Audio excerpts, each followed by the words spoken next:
Bonjour, bienvenue dans cette nouvelle édition de Verdon TV, depuis le port de la Pointe du Grave. Alors, sans attendre, voici le sommaire.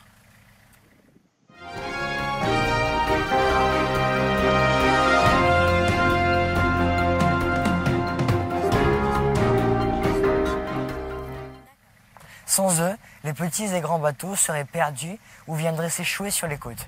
Rencontre avec les anges gardiens de la mer, un reportage de toute la rédaction.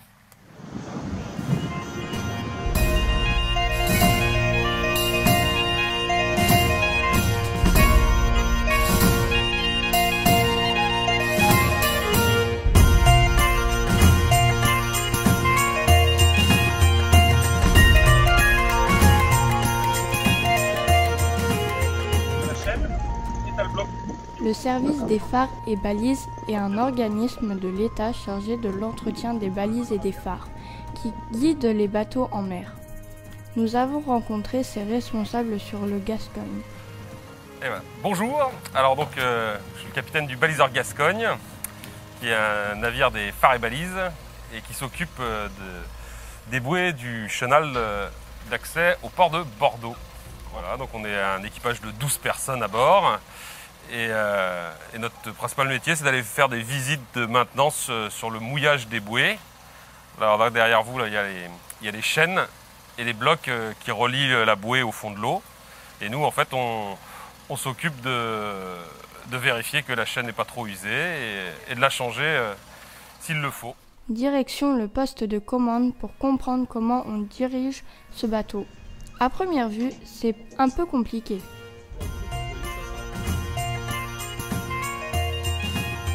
Donc là, en fait, il y a plusieurs instruments de navigation. Donc le plus important, c'est le pilote automatique qui est relié à un compas.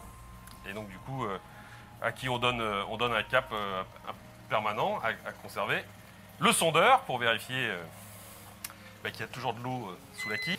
Donc le radar qui est juste là. Et en plus, là maintenant, on a le Maxi, c'est une cartographie électronique. Et donc voilà, ça remplace pas les cartes, mais enfin ça fait la même chose que les cartes marines. Et l'avantage, c'est qu'on voit le navire se déplacer dessus.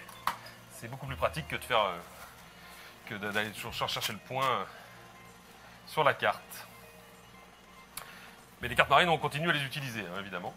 Et donc voilà, donc le bateau, en fait, quand on est en route, en fait, il y a 2 personnes de quart qui sont là, qui surveillent que tout se passe bien en vérifiant le radar, la route. Et sinon, il est conduit tout seul par le pilote automatique à qui on donne un cap. Et on rectifie juste.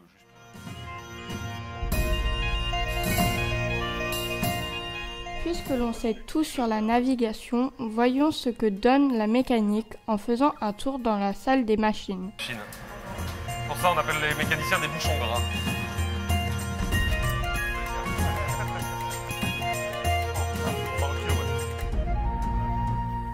Il y a un moteur principal, c'est celui-là, là, c'est le grand. Et lui, c'est lui qui propulse le navire et, accessoirement, qui fournit aussi l'électricité au bord. Parce qu'il y a un alternateur dessus, quoi. Et donc en fait, on le démarre, on le met à une vitesse bien précise. Il fait tourner un énorme arbre d'hélice, enfin un long arbre d'hélice, parce qu'il n'est pas très large, mais il est quand même très long, qui va jusqu'à l'hélice derrière. Et il fait tourner aussi un alternateur qui crée l'électricité pour tout le bateau. Et après, on a des tuyaux partout. Parce que ce bateau-là, avant de servir pour faire des bouées, il était en Afrique et il servait à travailler sur les plateformes pétrolières. Donc il a mené de l'eau sale, de l'eau propre, du ciment, donc il y a des cuves partout.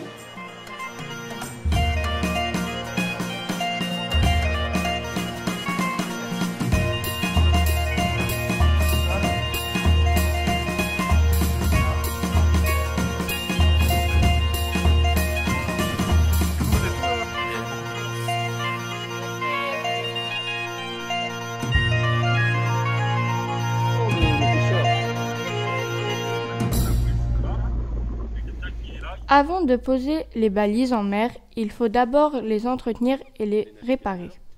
C'est la tâche de l'atelier du Verdon.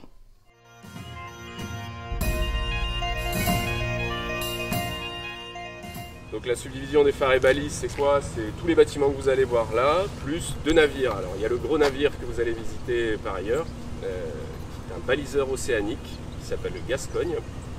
Et on a un plus petit navire qui vient de partir en fait pour aller faire la relève des gardiens de phare à Corbourg. Il y a différents types de balises qui vont avoir différentes significations. Alors nous, notre rôle en fait, c'est comme dans une commune ou tout autre service, on est les services techniques maritimes. On travaille pour l'État, on est un service du gouvernement et notre rôle en fait c'est d'assurer la sécurité en mer pour les navigateurs. Et pour ce faire, c'est un peu le principe du balisage, pourquoi il y a des balises en mer en fait, c'est pour assurer la sécurité des navigateurs. Donc pourquoi je dis service technique? Parce que notre rôle en fait c'est quoi? Ça va être d'installer des balises, de vérifier que les balises sont en bon état, de les remplacer quand il faut les remplacer, de refaire la peinture, de refaire énormément de choses et de définir en fait quelle balise va aller à quel endroit. Ce que je vous propose, c'est qu'on va aller faire un tour sur le parc. Comme ça, vous pourrez vous faire un peu une idée et je vous expliquerai petit à petit ce qu'on fait.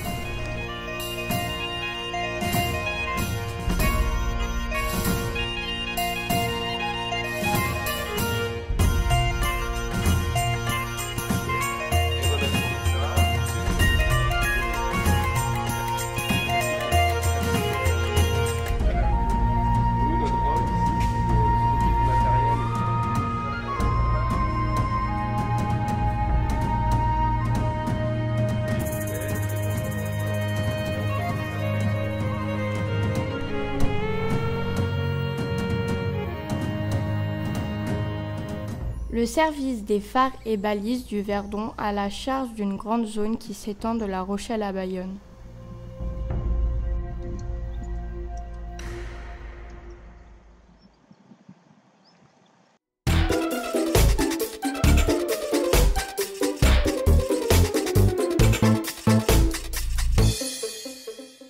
Est-il possible de retrouver le pain perdu?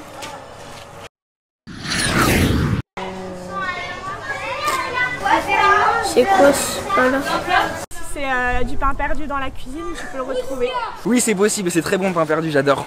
On va savoir où on l'a perdu. Bah non, vu qu'il est perdu.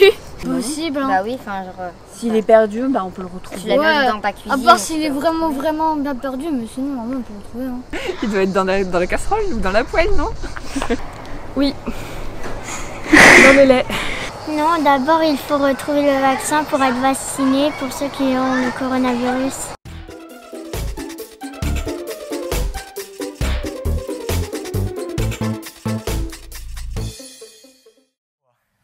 C'est Julien qui répond à nos questions aujourd'hui. Une interview réalisée par Cassandre, Bilial, Hugo et Gaspard. Action. Bonjour Julien. Bonjour Mélissande. Comment vas-tu? Très bien, et vous? Moi je vais bien. Quel âge as-tu? J'ai 21 ans. Où habites-tu? J'habite dans la région de Toulouse. Tu as des frères et sœurs? Oui, j'ai une petite sœur qui a 2 ans de moins que moi. D'accord.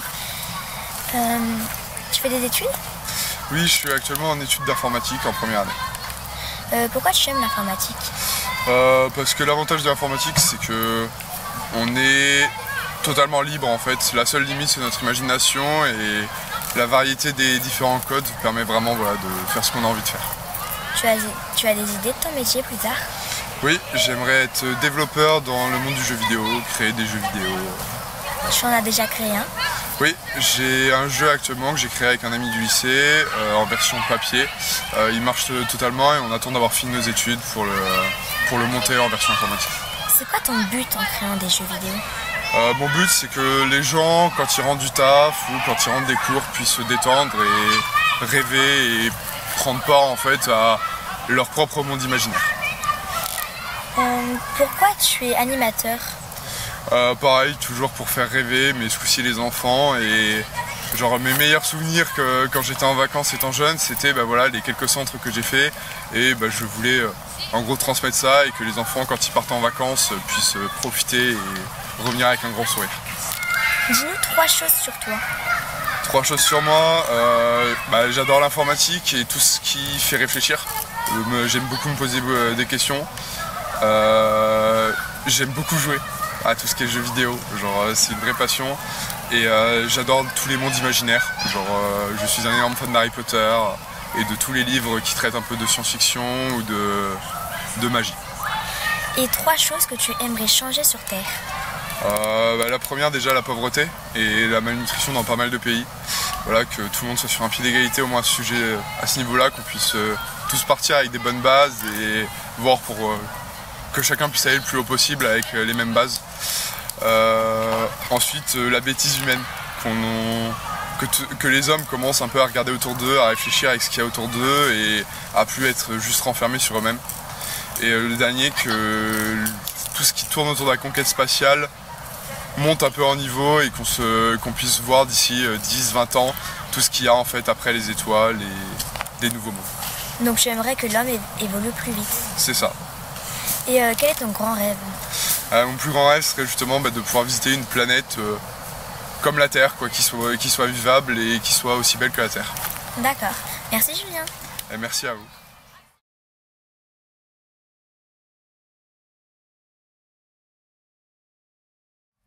Voilà, c'est la fin de cette édition.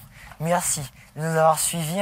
Nous vous donnons rendez-vous demain à la même heure. En attendant, n'oubliez pas de vous abonner, d'activer la cloche et de mettre un pouce bleu à la vidéo. Très bonne soirée.